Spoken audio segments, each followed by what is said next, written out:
100 rated chess. But you must bring balance to the universe. Exactly 16 pieces, including pawns, must die. 8 for each player. I thought I was supposed to be Thanos, but I ended up just a Gamora. We get a 122 from Nepal. Nepal's flag is one of the most unique flags in the entire world. I guess that is also a way to make people remember their flag more easily. E4. D5. Losing pawns is definitely the most optimal way to approach this game. Unless he doesn't capture. E5. Finally.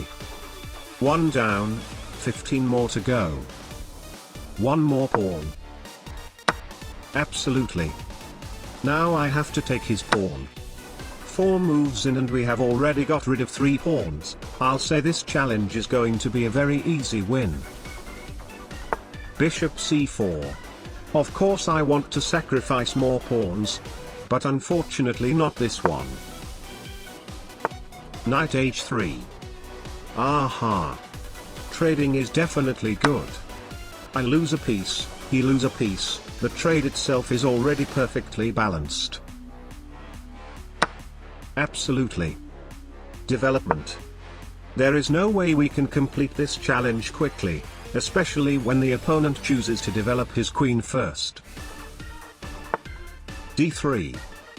Castle. Queen h5. Aha. That blunders a queen, but if I take that queen my opponent will probably resign the game and the challenge is failed. So I guess I'll gambit a pawn instead. Need to focus on losing materials first, and then I can win materials back all the way to a very quick checkmate to minimizes the chance that my opponent resigns the game. Unless if he not only did not take the pawn but decided to counter gambit an entire bishop, that will make things a lot more complicated. I'll take them. I mean no one resigns after losing a bishop anyway. And now the score is equal. 3-3. We can continue making equal progress from here. Rook g5. That blunders the queen for the 3rd move, but I guess I can only take this pawn. Please take something. Or not. That's enough. I'll take this rook. Now in no world do you not take my knight. Excluding this one. Check. Ha! Now any other move that isn't capturing this pawn is obviously blundering a forced checkmate sequence, and since these checkmates are very textbook and easy to see, of course my opponent has already seen it 10 moves earlier. I never had any doubts. Bishop b4. Take my knight, take my bishop, anything please. Or of course you can blunder a king, I forgot about that option. Well at least now I can make a trade. Unless it's not a trade. My opponent needs to capture 4 more things, and he keeps refusing everything I throw at him.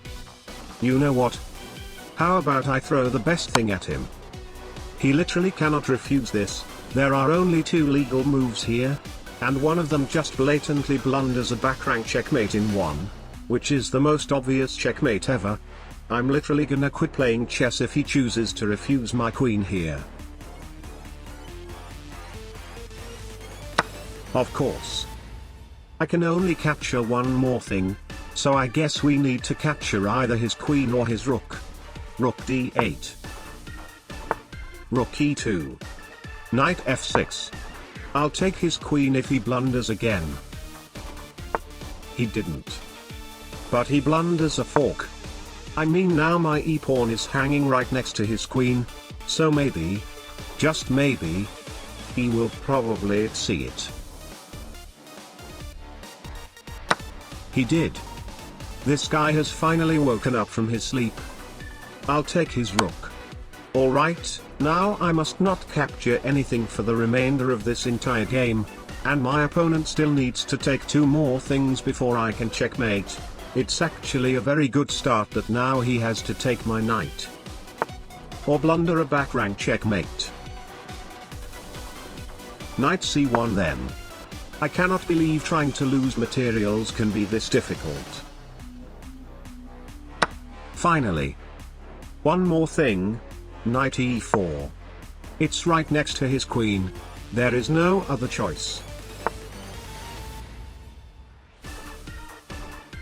Bishop c5.